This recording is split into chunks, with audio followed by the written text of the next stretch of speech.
দেখেন আমরা আজকে কোথায় গিয়ে দাঁড়াইছি। যারা আমরা একসাথে বসে এক প্লেটে খাওয়া দাওয়া করতাম, আমরা একজন আরেকজনকে দেখলে সালাম দিতাম, মুসাফা করতাম, কোলাকুলি করতাম, হালত জিজ্ঞেস করতাম কার কি অবস্থা, ফ্যামিলির অবস্থা কি। যে কোনো জায়গায় যে কোনো সিচুয়েশনে আমরা দেখলে একজনকে দূর থেকে দেখলে সালাম দিয়ে তার কাছে যাইতাম, তাকে দেখলে এক কাপ চা খাওয়াইতাম, তাকে একসাথে আমরা একই কাজ করছি, একই মানে দিনের দাওয়াত দিয়েছি। তারাই আজকে বর্তমানে দেখেন একজন আরেকজনকে দেখতে পারে না, সালাম তো দূরের কথা, জাস্ট একজন আরেকজনকে দেখতেই পারে না, চেহারা দেখলে ওই অন্যদিকে ফিরিয়ে থাকে। এই হলো আমাদের ইমানের লেভেল এবং অবস্থা।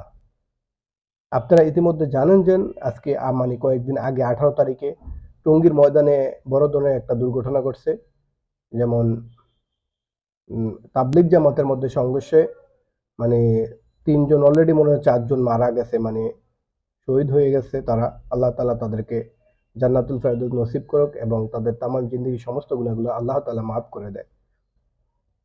তারা দেখেন আমার সাথে আজকে একটা ঘটনা ঘটছে এরকম। আমি যেটা বলি আপনাদেরকে, আমি হলো আলেম ওলামাদের সাথে আছি, হ্যাঁ? আমি আলেম ওলামাদের সাথে কাজ করি। কিন্তু যারা আবার ওই যে সাদ সাহেবকে ফলো করে, ওটা ওনার ব্যক্তিগত বিষয়। আমার ফ্যামিলিতে আছে, আমার কিছু লোক আছে যারা ওনারা সাদ সাহেবকে ফলো করে। আমি আলেম ওলামাদের সাথে কাজ করি আমার এলাকায়। আলেম ওলামা, আমি যে মসজিদে মানে সময় দেই, ওই মসজিদ থেকে আরেকটা মসজিদ অল্প একটু দূরে, 5 মিনিট হাঁটলে ওই মসজিদে আজকে আসর নামাজের সময় মানে নামাজ পড়তে গেছি। আজকে একটা ঘটনা ঘটছে। মানে আমার মানে মানে আমার এই মানে আমাদের ওই মহল্লার এই সাথী একজন, এই কথাগুলো যেন প্রথমে বললাম, এটা কারণটা হলো একজন আরেকজনকে বলতাছে দেখেন ওই যে সন্ত্রাসী সন্ত্রাসী।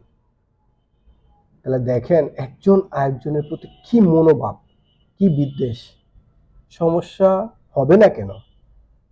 আমরা তো সমাধান করার ট্রাই করি না, আমরা সমাধান করার চেষ্টা করি না। আমরা ওর সাথে সালাম দেই না। সালাম দিলে, যে কোনো মানুষের সাথে সালাম দিলে তার সাথে মহব্বত বেড়ে যায়। আমরা তো সালাম তো দেই না দূরের কথা, আমরা অন্যদিকে তাকিয়ে চলে আসি। একজন আরেকজনকে এটা বলি ওইটা বলি। আরে ভাই এগুলা কি? তাহলে বোঝা গেছে আমাদের ইমানের হালত বা ইমানের লেভেল অনেক লো। এই জন্য আমরা এগুলো পরিহার করতে হবে। এবং আল্লাহ তাআলার দরবারে আমরা সবাই সবাই দোয়া করি, বেশি বেশি করে দোয়া করে, বেশি বেশি করে নফল নামাজ পড়ি।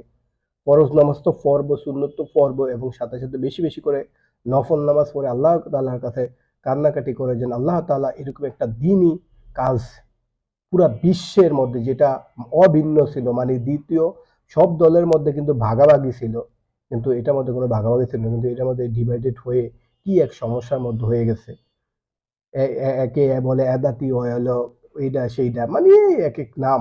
এই জন্য আল্লাহ তাআলার দরবারে আমরা বেশি বেশি করে কান্নাকাটি করি, নফলের মাধ্যমে, নফল নামাজের মাধ্যমে, তারপর অন্যান্য যে যেমনি পারি, যেন আল্লাহ সবাইকে এক করে দাও। এই দিন এই কাজ করার জন্য সবাইকে এক করে দাও।